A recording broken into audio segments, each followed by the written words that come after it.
Once Prohibition was enacted, of course, the distillery had to shut down.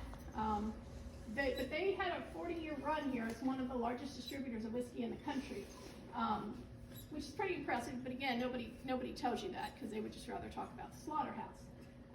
But in 1919, of course, they had to shut down. They tore all the distillery buildings down. The only one that's left, if you happen to see it when you were outside, is diagonally across the street. It's a tall brown building. That's one of the warehouses from the distillery. That's the only building that's left.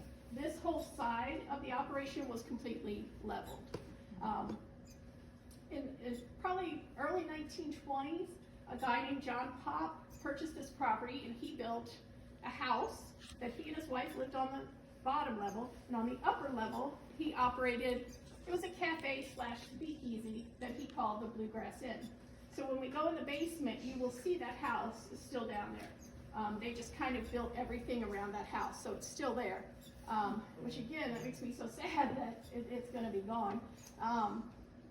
But it's still there. He operated the Bluegrass Inn for about 8 or 9 years.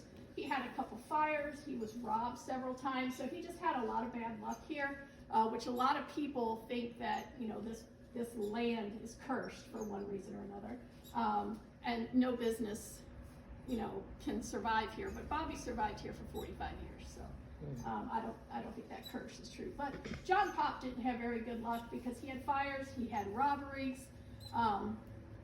He got raided a lot, of course, because it was, you know, everything was, no alcohol sales, but he was selling. So eventually, you know, he got tired of it. But during the last fire on his building, he had 2 guys outside that were repairing the building after the last fire.